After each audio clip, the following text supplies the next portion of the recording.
Bonjour à tous, j'espère que vous allez excellemment bien. Aujourd'hui, on fait le débrief de cette journée de Coupe du Monde où il y avait deux huitièmes, Angleterre, Nigeria, Danemark, Australie. Alors vous devez vous dire, mais pourquoi il n'y a pas une vidéo Angleterre, Nigeria, une vidéo Danemark, Australie séparée?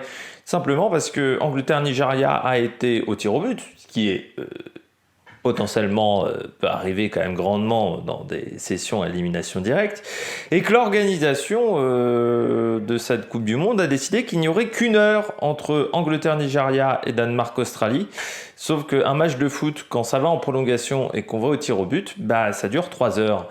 Et ce qui fait que il n'y avait pas le délai pour faire une vidéo d'Angleterre-Nigeria, parce que si je faisais une vidéo d'Angleterre-Nigeria, je ratais la première mi-temps de Danemark-Australie et je ne pouvais pas manger, ce qui est d'une intelligence folle du côté de l'organisation. Il y a deux choses qui m'énervent dans cette organisation de Coupe du Monde. Les écarts entre les matchs, d'élimination directe qui sont trop réduits, mais en phase de poule aussi, parce que parfois en phase de poule, il y avait une demi-heure entre deux matchs. Donc c'est pas possible non plus d'analyser en une demi-heure, on passe vraiment d'un match à l'autre. Et les horaires, chaque match c'est un horaire différent, il n'y a pas d'horaire fixe. Sur une Coupe du Monde normalement, vous avez des créneaux horaires, c'est-à-dire que vous avez le match de 15h, le match de 17h, le match de 21h, souvent c'est comme ça. Ou le match de 15h, le match de 18h, le match de 21h. Enfin voilà, il y a des créneaux horaires. C'était le cas à la dernière Coupe du Monde. À la dernière Coupe du Monde, il y avait un match à 11h, il y avait un match à 14h, il y avait un match à 17h. Et le match qui commençait à 20h. Chez nous, en France. Donc on va dire qu'on était à peu près bon au niveau des horaires, c'était tout le temps pareil. Pas sur cette Coupe du Monde-là, il y a eu des matchs à 6h30, des matchs à 2h du mat, des matchs... un match, un horaire différent, ce qui est très bien pour préparer ses réveils et pour s'adapter au niveau des horaires. N'hésitez pas à vous abonner à la chaîne, à réagir dans les commentaires, à mettre un pouce bleu, à partager la vidéo sur les réseaux sociaux, notamment auprès de vos proches. Comment c'est que ça peut les intéresser? Dans les commentaires, n'hésitez pas à me dire qui vous a plu, qui vous a déçu dans ces différents matchs. Et puis, quand vous abonnez à la chaîne, vous pourrez ajouter la petite cloche, comme ça vous êtes au courant des dernières vidéos qui sortent sur la chaîne, notamment cyclisme. Il y aura peut-être une vidéo MotoGP, il y aura peut-être de la Formule 1 également dans les jours à venir. Quand vous abonnez à la chaîne, si vous avez les moyens et que vous voulez soutenir un travail, vous pouvez faire un super thanks. EPS 2.0, c'est sur les plateformes de podcast. Vous pouvez voir un petit coup également. Amazon, Deezer, Spotify, Google. Petite préférence pour Spotify.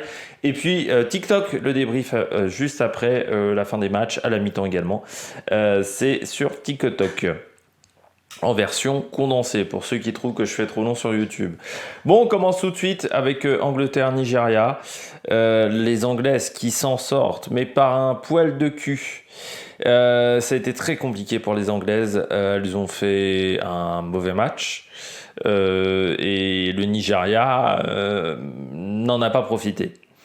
Mais heureusement que le Nigeria n'en a pas profité. Offensivement, le Nigeria a eu trop de lacunes. Normalement, le Nigeria ne doit pas aller au tir au but. Si le Nigeria joue correctement offensivement, normalement, ils ne doivent pas aller au tir au but. Ils doivent gagner le match et l'Angleterre doit être éliminée. Le problème, c'est que le foot, ça ne répond pas à des schémas classiques, le sport en général, et que parfois on peut être surpris, mais elles s'en sortent. Mais alors, déjà, 11 contre 11 pendant 85 minutes, c'était compliqué. À 10 contre 11, c'était attaque-défense, mais vraiment, elles ne faisaient que défendre. Donc, elles s'en sortent extrêmement bien, les Anglaises. Mais il faudra faire mieux. Et quoique, il faudra faire mieux. Bon. L'avantage pour les Anglais, c'est qu'elles affrontent soit la Colombie, soit le Nigeria. Donc, c'est-à-dire qu'elles ont un quart qui est abordable. Mais il va falloir retrouver de la confiance, parce que là, c'est très compliqué. Toujours ces soucis de milieu de terrain du côté de l'Angleterre. Le Nigeria, il y aura beaucoup de regrets parce qu'il y avait la place pour aller chercher la victoire. Autant il y a d'autres rencontres où, je dirais que la Suisse n'a jamais eu vraiment d'occasion. Même Japon-Norvège avec la Norvège, c'était compliqué, mais là, le Nigeria avait vraiment les qualités pour prendre l'avantage et cette équipe n'a pas réussi à le faire. C'est bien dommageable. On va revenir sur ce que j'ai aimé des deux équipes. Je commence avec l'Angleterre. Ce que j'ai aimé. La solidarité défensive. Quand même si y a un côté où ça marchait très bien défensivement, le côté du Cibron c'était un peu plus compliqué Mais c'est vrai que le côté Bright Greenwood, ça marchait bien avec Rachel Daly. Par contre, le côté Carter Bronze, c'était un peu plus difficile. Mais je trouve quand même que les Nigérians n'ont jamais eu d'occasion extrêmement simple à mettre au bout. Ça, c'est clair et net. Bon, après, il n'y a pas grand-chose de positif.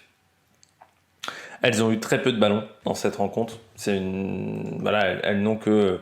Enfin, en fin de match, elles ont très peu de ballons. Alors, elles ont 57% de possession. Je m'attendais à avoir un chiffre de possession qui serait plus faible. Mais vraiment, en fin de match, c'était un calvaire. À partir de la 75e minute, elles étaient vraiment en difficulté. C'était désorganisé au niveau des attaques. Il n'y avait rien qui fonctionnait correctement parce qu'il y avait un gros manque d'organisation. On avait l'impression que c'était une équipe qui venait de changer d'entraîneur. C'était vraiment le bordel devant. Ça jouait pas fluide. On avait un milieu de terrain, je vais me répéter un petit peu, mais qui est en difficulté.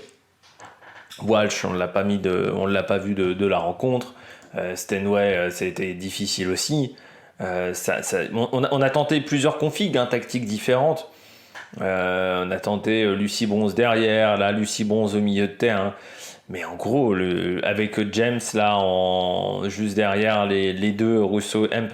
Mais en gros, t'as beau changer de système de jeu, le milieu de terrain se fait toujours bouffer par l'adversaire. Et là, dans un match où tu avais besoin de construire avec ton milieu de terrain, où les longs ballons, ça avait quand même du mal à fonctionner face à une défense nigériane qui était bien repliée. Ça a été un calvaire pour ce milieu de terrain. Manque de précision, vitesse de jeu qui était extrêmement faible. Vraiment du côté des Anglaises, ça n'avançait pas parce que les transmissions de balles n'étaient pas assez rapides. Parce que, encore une fois, ton milieu de terrain est en difficulté. Pas de ballon pendant tout le premier quart d'heure aussi. Il n'y a pas que le dernier quart d'heure. Le premier quart d'heure, ça a été compliqué. C'est pour ça que je m'attendais vraiment à ce que ça soit presque le Nigeria qui ait la possession du ballon. Et puis vraiment désorganisé. Une équipe désorganisée, c'est-à-dire que il y a beaucoup de joueuses qui ne savaient pas comment jouer aujourd'hui.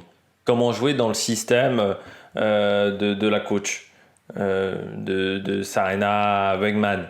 Normalement, elles auraient dû savoir, parce que le système de jeu n'a pas évolué tant que ça, mais les joueuses étaient perdues, étaient complètement perdues sur le terrain. Il y avait beaucoup de joueuses qui ne savaient pas ce qu'elles foutaient et elles ne se trouvaient pas. C'était aussi assez terrible, notamment Russo Hemp. Elles ont vécu un match compliqué aussi, les deux devant. Et puis un manque de justesse technique, beaucoup de pertes de balles assez vite, dès la deuxième, troisième passe, et puis un manque de précision. Là aussi, 12 tirs, 4 cadrés seulement, et 0 but, c'est pas fantastique. Beaucoup de frustration dans cette équipe anglaise. Et vraiment, ça ne jouait pas correctement, elle n'avait pas le rythme d'habitude. L'équipe du Nigeria, j'ai trouvé qu'il y avait des choses qui étaient très intéressantes, notamment jeu de transition. Les longs ballons passaient tous.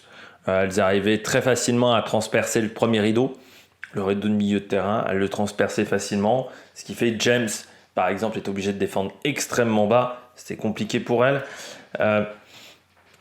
Une défense qui a également extrêmement bien marché. C'était pas véritablement un pressing. Elle défendait en avançant. C'était pas vraiment un pressing parce que la perte de balle, elles n'étaient pas tout de suite sur les joueuses anglaises. Sauf que si les joueuses anglaises jouaient pas rapidement, vous aviez le bloc nigérian qui avançait. Et c'était le cas tout le temps. C'est-à-dire vraiment ce bloc du Nigeria arrivait à avancer rapidement, et ce qui fait que quand les joueuses anglaises tentaient de repasser par derrière, souvent elles se retrouvaient acculées en fait par ce bloc défensif du Nigeria. Par contre, là aussi, pas mal de déchets techniques, pas mal quand même de pertes de balles. Un physique qui a quand même tenu, là aussi en point fort. Parce qu'à un moment, j'avais un doute.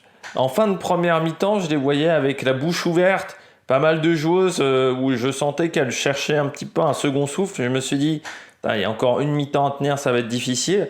Puis elles ont vraiment plutôt bien tenu, donc c'était voilà, une mauvaise appréciation de ma part. Puis oui, la défense qui a bien marché, le pressing. Là aussi, hein, la précision technique sur les tirs, on n'a pas été assez réaliste. 20 tirs, seulement 2 cadrés, c'est pas bon du tout. Et encore une fois, elles avaient les qualités pour aller marquer des buts. Pas mal d'engagement physique, mais je trouve qu'il est assez souvent maîtrisé. Alors même s'il y a 14 fautes du côté du Nigeria, il n'y a pas de carton jaune comme de carton rouge. Donc je trouve que la maîtrise de cette agressivité était vraiment bonne. Donc voilà, plutôt un bon match du Nigeria, mais une élimination parce que devant, on n'a pas réussi à être suffisamment offensif. En fait, il leur manquait aux Nigérianes une très bonne joueuse offensive. Elles n'ont pas cette joueuse qui est capable de faire la différence. Cette Ellen White qu'on avait avant du côté de l'Angleterre, cette Katoto, par exemple, qu'on a en équipe de France. C'est une joueuse qui est capable de faire la différence, même dans des situations un peu compliquées. Là, ce qui a fait la différence sur ce match, c'est le fait qu'on soit allé au tir au but et qu'il leur manquait vraiment la joueuse capable de tirer, d'être précise devant. Parce que normalement, vu la qualité du match des Anglaises et vu ce qu'ont réalisé l'équipe du Nigeria, normalement, on ne devait pas aller en quart de finale. On devait aller en quart de finale du côté du Nigeria, on ne devait surtout pas aller au tir au but. En sachant que sur les tirs au but, c'était pas une séance très simple. Hein. Donc victoire 4-2 de l'Angleterre, mais alors le tir au but de Stanway, les deux premiers, hein, ça soit Stanway, je sais plus qui le tire du côté du Nigeria, ça visait gradin, hein, c'est vraiment des tirs ratés. Du côté de l'Angleterre en flop, j'ai eu l'embarras du choix, j'ai hésité longuement. Avec Stanway, avec Walsh, qui ont été transparentes, avec Lucy Bronze, quand même un petit peu en difficulté, avec Russo et Hemp. Alors Hemp qui a été un peu plus présente que Russo, c'est avec Russo là aussi, elle était trop transparente. Mais j'ai mis Lauren James parce que le carton rouge te met dans une difficulté sans nom. Il te met vraiment en difficulté.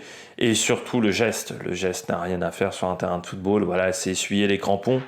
Sur une joueuse du Nigeria, ça n'a rien à faire sur les terrains de foot. Voilà, elle a complètement pété un plomb à ce moment-là. Elle ne sera pas présente, donc déjà pour le quart de finale, mais peut-être pour la demi aussi, hein, parce que la commission de discipline va certainement donner une forte sanction. Est-ce qu'elle pourra continuer la compète, James? Peut-être pas, hein, parce qu'il reste 3 matchs, quart, demi-finale. Peut-être que voilà, sa Coupe du Monde s'est arrêtée sur ce geste qui est complètement stupide, qui n'a rien à faire sur un terrain de sport. Ça me rappelle ce qu'avait fait Zidane en Coupe du Monde 98. Voilà, je crois que alors je sais plus si c'était face à l'Arabie Saoudite ou l'Afrique du Sud. Je crois me rappeler que c'était l'Arabie Saoudite. Où il s'essuie les pieds aussi sur un joueur. Ça n'a rien à faire sur un terrain de sport. Je crois me souvenir qu'il avait eu 3 matchs à l'époque. Il était revenu qu'en demi, je crois. Ah non, en quart, il est là. Je sais plus. À la Coupe du Monde 98, j'étais jeune. Hein. Mais il avait eu plus d'un match. Je crois que c'était 3. Hein. 2 ou 3 au moins. Donc là, Lauren James... maintenant, on est plus sévère en plus qu'à l'époque, donc ça risque d'être compliqué. En joueuse du match, Earps. Heureusement qu'elle était là. Hein. Elle a sauvé 2-3 fois la mère patrie en première mi-temps. Et le reste des... Alors j'aurais pu mettre James, hein, qui fait pas un mauvais match, je dirais, et qui a bien défendu et qui offensivement a apporté. Le carton rouge change la donne, donc oui, pour moi c'est Earps. Du côté du Nigeria, j'ai mis Ajibade parce que quand tu as Lucy Bronze face à toi, il faut réussir à s'en sortir et elle s'en est très très bien sortie. Face à Bronze et Carter, elle aura mis la misère. Par contre, Onu Monu, en flop, comme je disais, elle a eu beaucoup d'occasions qu'elle aurait dû mettre au fond. Et Kanou aussi, hein, qu'on a raté quelques-unes. C'est des occasions qu'il fallait mettre au bout. Tu as 20 tiers, normalement tu dois les mettre au fond. Et ça, c'est un vrai problème du côté de cette équipe du Nigeria qu'on n'ait pas réussi à finir ce match plus rapidement. Australie-Danemark, c'était le deuxième match. Alors moi j'ai raté les hymnes d'Australie-Danemark parce que le temps de passer d'une chaîne à l'autre, voilà, j'ai raté les hymnes. C'était une belle organisation. Et heureusement encore que sur le match de Angleterre-Nigeria, il n'y a pas 12 ou 13 minutes de temps supplémentaire. Parce que si on avait eu ça, tu ratais le début du match. Hein. Tu ne pouvais pas voir tu ratais le début d'Australie-Danemark. C'est d'une intelligence folle. Australie-Danemark, là encore, un match qui n'a pas été facile pour l'Australie, surtout en début de match compliqué. Poussif, elles avaient du mal à se trouver, les Australiennes, et les Danoises vraiment jouaient bien. Et puis sur la première attaque, les Australiennes ont crucifié les Danoises qui ensuite n'ont pas réussi à retrouver leur niveau de jeu. Et elles ont marqué vraiment les 2 buts à 2 très bons moments, les Australiennes. Et derrière, les Danoises se sont retrouvées en difficulté et sont éliminées. Le score est presque sévère parce que ça aurait peut-être plus mérité 1-0. Cette équipe danoise qui fait pas une mauvaise Coupe du Monde, mais qui là aussi aura des regrets, mais c'est souvent le cas quand tu es éliminé en 8e, parce que le premier tour était pas si mal que ça, ce premier tour de phase de groupe, mais elle se retrouve deuxième, et donc obligée de jouer cette équipe d'Australie qui était donc très dure à battre. C'est peut-être notre futur adversaire, hein, l'Australie, si on bat le Maroc. Il va falloir déjà aller chercher le Maroc, qui va pas être facile. Le bloc défensif australien est quand même très très costaud et on voit que c'est très difficile de se retrouver dans des situations faciles dans la surface de réparation parce que tout de suite tu as 3-4 Mathildas que tu as sur le dos, donc c'est ce qui s'est passé très souvent pour Harder, pour Vansgaard qui a été en difficulté dans ce genre de situation, donc ouais. Pas simple du côté de cette équipe australienne à battre. Je commence par l'Australie. Ce que j'ai aimé du côté de l'Australie, l'efficacité offensive. Elles n'ont pas eu beaucoup d'occasions dans le match. Hein. Je crois que c'est 6 tirs cadrés, 10 tirs, 3 cadrés, 2 buts. C'est compliqué de faire mieux. Hein. Non, ça a été très très très efficace. Et on voit que dans un match fermé, comme ce match face au Danemark, où tu n'as pas 150 occasions dans le match, ça fait des différences. Cette efficacité offensive, le fait que cette équipe, il lui faut pas 150 occasions pour marquer, ça fait tout de suite des différences. On l'avait déjà vu face au Canada, c'est pas vraiment une surprise. Et puis elles avaient marqué aussi 2 buts face au Nigeria dans un match qui n'était pas évident. Voilà, elles arrivent à avoir une grande efficacité offensive, même face à l'équipe de France en phase de poule. Elles n'ont pas beaucoup d'occasions, mais elles marquent le but sur leurs premières occasions. Donc ça, c'est vraiment fort de la part de l'Australie. Par contre, au niveau de la précision des passes, seulement 69%. Beaucoup de mal sur les premières passes. Sur la deuxième, troisième passe, c'était compliqué. Donc elles ont eu beaucoup de mal souvent à relancer parce que les Danoises faisaient un gros pressing. Et elles avaient du mal à se sortir de ce pressing. Mais on sent qu'il y a un gros collectif du côté de l'Australie. S'il y a une équipe, je pense, qui vit bien dans cette Coupe du Monde pour l'instant, l'Australie fait partie des équipes où je trouve collectivement tout le monde arrive à se trouver, tout le monde arrive aussi à avoir son petit quart d'heure de gloire, on va te dire. On a vu Ford, on a vu dans cette équipe Carpenter, Raso, Fowler. C'est rare dans un collectif, il n'y a pas beaucoup de filles qui sont passées à côté de leur match.